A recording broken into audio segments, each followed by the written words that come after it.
अध्याय 4 तक क्लास 6 में कर चुके हैं। तो चलिए आज अध्याय 5 को पढ़ने वाले हैं, जिसका नाम है राज्य, राजा और एक प्राचीन गणराज्य। तो चलिए इसमें कह रहा है, चुनाव के दिन जब शंकरन उठा तो उसने देखा कि उसके नाना नानी वोट डालने जा रहे थे।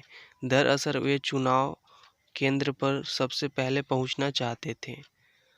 शंकरन जानना चाहता था कि आखिर वे इतने उत्साहित क्यों थे। उसके नाना जी ने उसे जल्दी में समझाने की कोशिश की और कहा, आज हम अपने शासकों का चुनाव करने जा रहे हैं। कुछ लोग शासक कैसे बने? लगभग 50 वर्षों से हम अपने शासकों का चुनाव मतदान के जरिए करते आ रहे हैं, लेकिन बहुत पहले लोग शासक कैसे बनते थे। हम अध्याय 4 में यह पढ़ा है कि कुछ राजा संभवतः जन यानी लोगों द्वारा चुने जाते थे, परंतु करीब 3000 साल पहले राजा बनने की इस प्रक्रिया में कुछ परिवर्तन दिखाई दिए। कुछ लोग बड़े बड़े यज्ञों को आयोजित कर राजा के रूप में प्रतिष्ठित हो गए। अश्वमेध यज्ञ एक ऐसा ही आयोजन था। इसमें एक घोड़े को राजा के लोगों की देखरेख में स्वतंत्र विचरण के लिए छोड़ दिया जाता था। इस घोड़े को किसी दूसरे राजा ने रोका तो उसे अश्वमेध यज्ञ करने वाले राजा से लड़ाई करनी पड़ती थी। अगर उन्होंने घोड़ा को जाने दिया तो उसका मतलब यह होता कि अश्वमेध यज्ञ करने वाला राजा उनसे ज़्यादा शक्तिशाली था। इसके बाद उन राजाओं को यज्ञ में आमंत्रित किया जाता था। यह यज्ञ विशिष्ट पुरोहित द्वारा संपन्न किया जाता था। इसके लिए उन्हें उपहारों से सम्मानित किया जाता था। अश्वमेध यज्ञ करने वाला राजा बहुत शक्तिशाली माना जाता था। यज्ञ में आमंत्रित सभी राजा उसके लिए उपहार लाते थे। इन सभी आयोजनों में राजा का मुख्य स्थान होता था। उसे राज सिंहासन या बाघ की खाल के एक विशेष आसन पर बिठाया जाता था। युद्ध क्षेत्र में राजा का सारथी ही उसका सहचर होता था। यज्ञ में अवसर पर वह राजा की विजय तथा अन्य गुणों का गान करता था। राजा के सगे संबंधी, खासकर उसकी रानियां और पुत्रों को भी कई छोटे छोटे अनुष्ठान करने होते थे। अन्य सारे आमंत्रित राजाओं का काम सिर्फ बैठकर यज्ञ की पूरी प्रक्रिया को देखना भर था। राजा के ऊपर पुरोहित पवित्र जल के छिड़काव के अन्य साथ साथ कई अनुष्ठान करता था। विष अथवा वैश्य जैसे सामान्य लोग उपहार लाते थे, जिन्हें पुरोहित क्षुद्र मानते थे। उन्हें कई अनुष्ठानों में शामिल नहीं किया जाता था। यहाँ पर वर्ण के बारे में बताया गया है। वर्ण इस समय उत्तर भारत में खासकर गंगा यमुना क्षेत्र में कई ग्रंथ रचे गए। ऋग्वेद के बाद रचे होने के कारण ये उत्तर वैदिक ग्रंथ कहे जाते हैं। इनके अंतर्गत सामवेद, यजुर्वेद, अथर्ववेद तथा अन्य ग्रंथ शामिल हैं। पुरोहित द्वारा रचित इस ग्रंथों में विभिन्न प्रकार के अनुष्ठान और उनके संपादन की विधियां बताई गई है। इनमें सामाजिक नियमों के बारे में भी बताया गया है।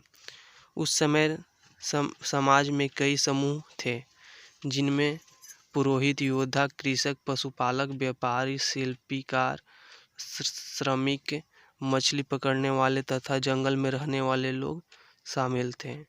जहाँ कुछ पुरोहित तथा योद्धा वैभवशाली थे, वहीं कुछ कृषक और व्यापारी भी धनवान थे। दूसरी ओर पशुपालक, शिल्पकार, श्रमिक, मछली पकड़ने वाले, शिकारी तथा भोजन संग्राहक निर्धन थे यानी गरीब थे।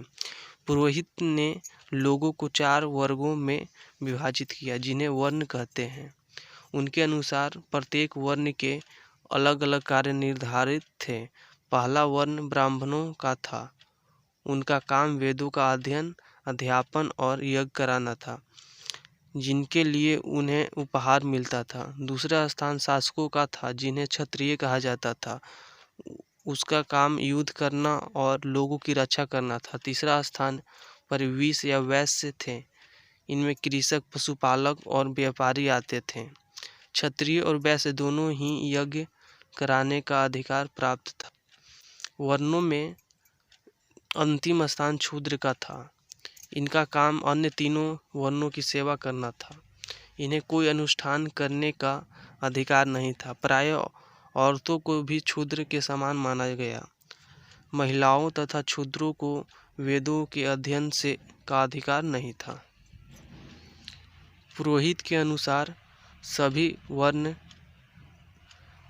का निर्धारण जन्म के आधार पर होता था। उदाहरण के तौर पर ब्राह्मण माता पिता के संतान ब्राह्मण ही होती थी। बाद में कुछ लोगों को अछूत माना गया। अछूत वर्गों में कुछ शिल्पकार, शिकारी तथा भोजन संग्राहक शामिल थे। साथ ही इसमें वे लोग भी आते थे जो शवों को दफनाने या जलाने का काम करते थे। इन लोगों के संपर्क अपवित्र माना जाता था।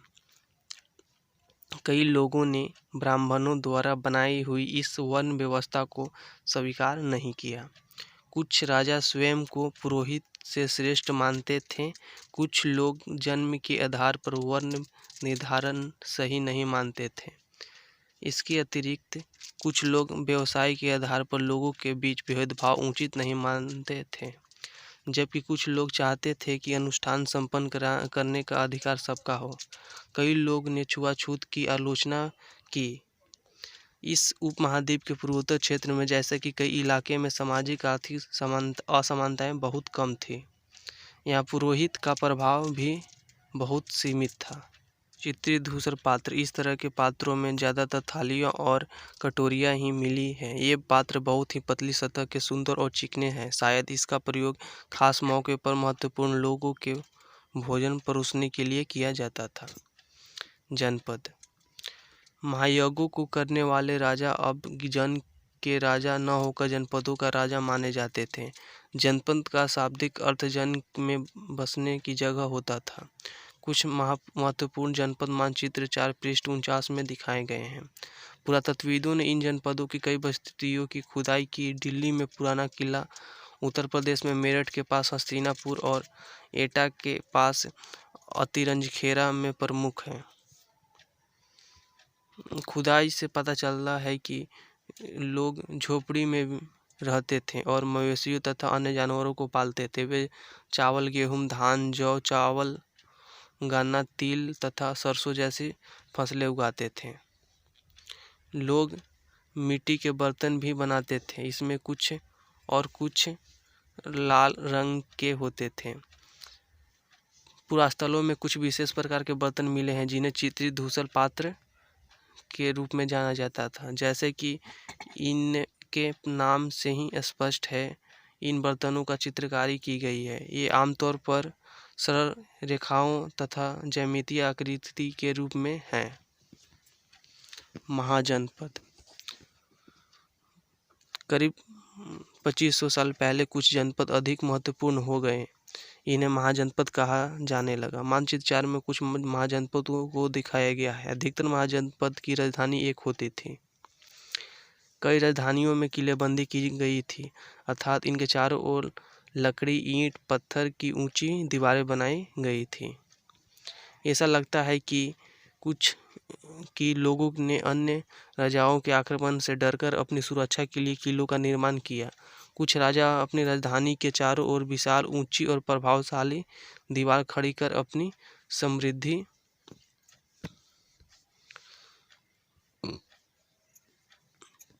समृद्धि और शक्ति का प्रदर्शन भी करते थे।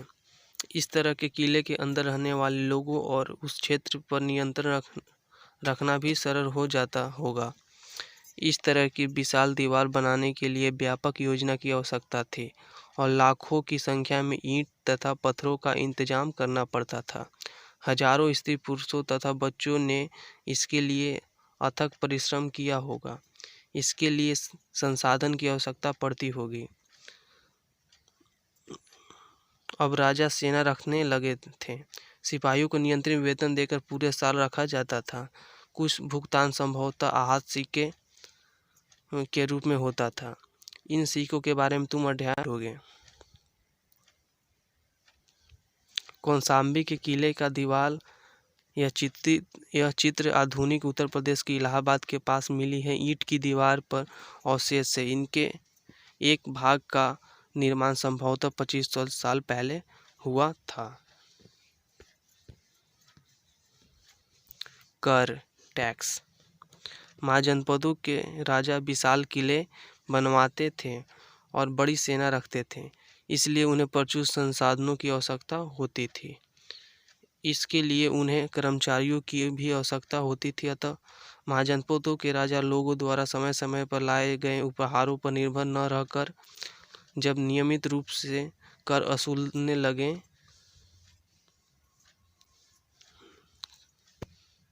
कर क्या चीज़ पता? फसलों पर लगाए गए कर महत्वपूर्ण थे, क्योंकि अधिकांशतः लोग कृषक ही थे। प्राय उपज का 1/6 भाग ही हिस्सा कर के रूप में निर्धारित किया जाता था, जिसे भाग कहा जाता था। कारीगरों के ऊपर भी एक कर लगाए गए थे, जो प्राय श्रम के रूप में चुकाए जाते थे। जैसा कि एक बुनकर लोहार या सुनार को राजा के लिए महीने में 1 दिन काम करना पड़ता था। पशुपालकों को जानवर या उनके उत्पाद के रूप में देना पड़ता था, जैसे कि घी या दूध। व्यापारियों को सामान खरीदते बेचने पर भी यह कर देना होता था। आखेटकों तथा संग्राहकों को जंगल से प्राप्त वस्तुएं देनी पड़ती थी। कृषि में परिवर्तन। इस युग में कृषि के क्षेत्र में 2 बड़े परिवर्तन आए। हल के फाल अब लोहे के बनने लगे। अब कठोर जमीन को लकड़ी के फाल की तुलना में लोहे की फाल से आसानी से जोड़ा जा सकता था। इससे फसलों की उपज बढ़ गई। दूसरे लोगों ने धान के पौधे को रोपना शुरू कर दिया था। खेतों में बीज छिड़काव धान उपजाने के बजाय धान को पौधे तैयार कर उनका रोपण शुरू किया। जब पहले की तुलना में बहुत ज़्यादा पौधे जीवित रह जाते, इसलिए पैदावार भी ज़्यादा होने लगी।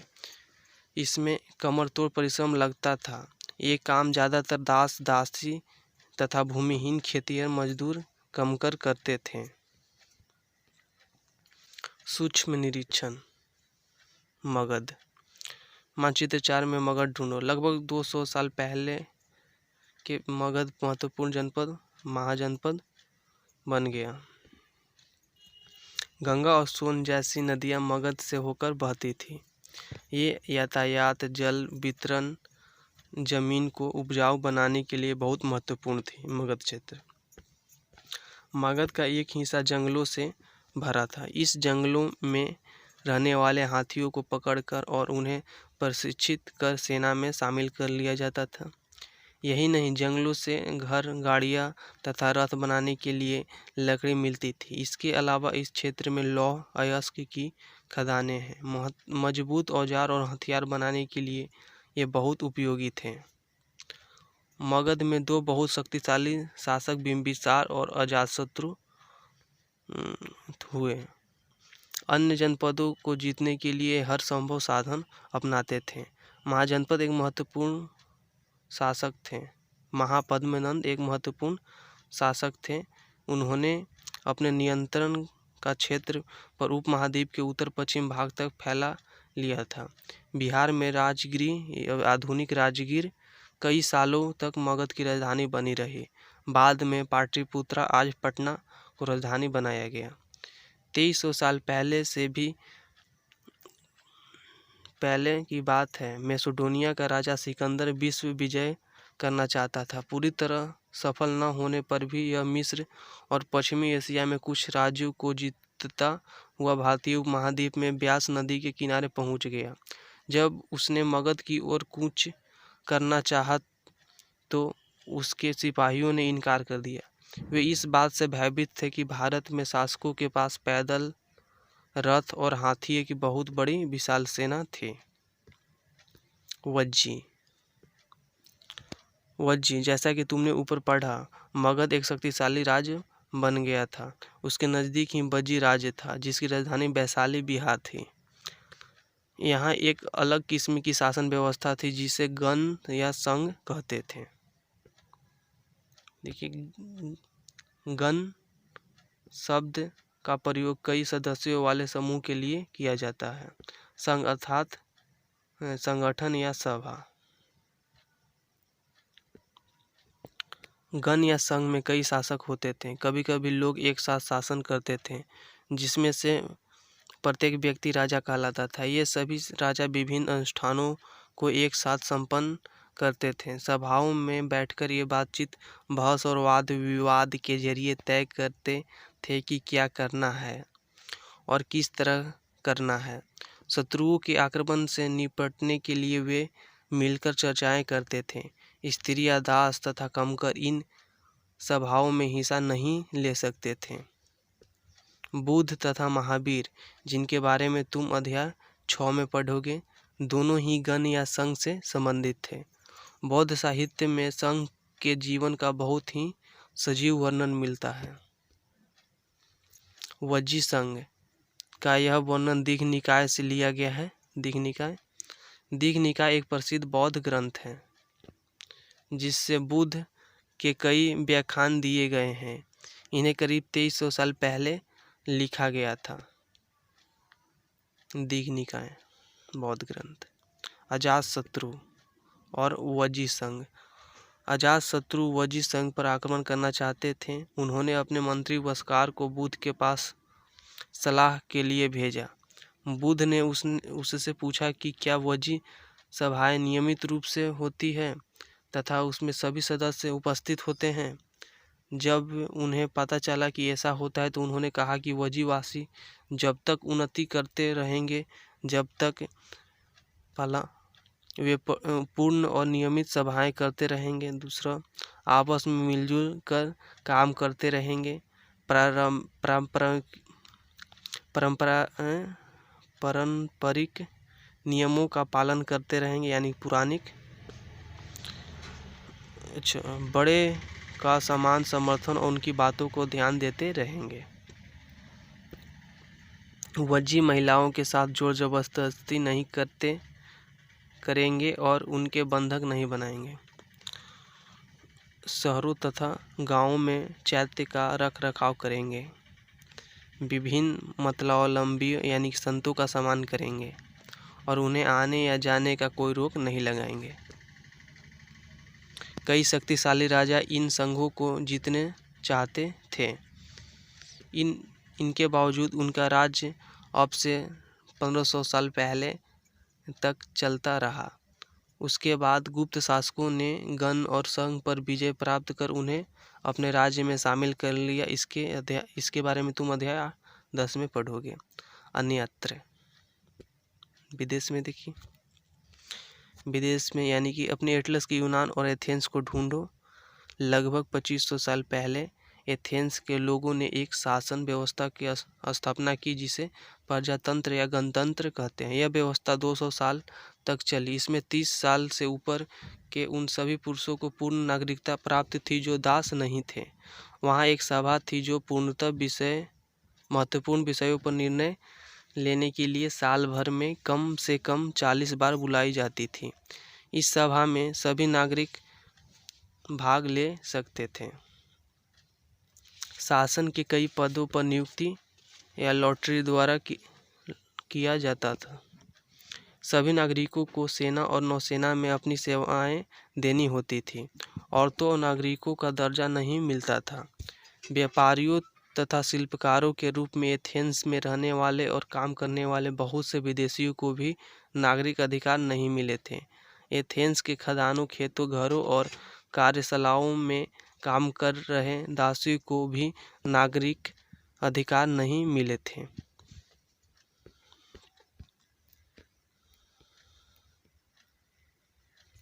क्वेश्चन देख लेते हैं। पहला, सही या गलत बताओ। अश्वमेध के घोड़े को अपने राज्य में गुजरने की छूट देने वाले राजाओं को यज्ञ में आमंत्रित किया जाता था। बिल्कुल ये आमंत्रित किया जाता था क्योंकि उसके गुलाम हो जाते थे जहाँ से घोड़ा गुजरा, और वे आमंत्रित किए जाते थे बड़े राजा के दरबार में और उन्हीं के लिए उपहार लाया जाता था। ये सही है। राजा के ऊपर सारथी पवित्र जल का छिड़काव करता था। राजा के ऊपर सारथी, पता नहीं। पुरातत्वविदों को जनपद के बस्तियों में महल मिले हैं। हाँ, मिले हैं। चित्रित धूसर पात्रों में अनाज रखा जाता था। महाजनपदों में बहुत से नगर किलाबंद थे। हाँ, किलाबंद थे। इसके बाद समाज में ये देख लीजिए, नए शासक 300 साल पहले, महाजनपद 300 साल पहले, सिकंदर का आक्रमण दीर्घ निकाय काल में लेखन है 2300 साल पहले, जनसंघ राज्यों का अंत लगभग 1500 साल पहले। चलिए मिलता हूँ अगले वीडियो में, और इसके पीछे वाला वीडियो का प्लेलिस्ट बनाकर इस डिस्क्रिप्शन में डाला हुआ है, तो आप देख। धन्यवाद। चलिए मिलता हूँ नए वीडियो में।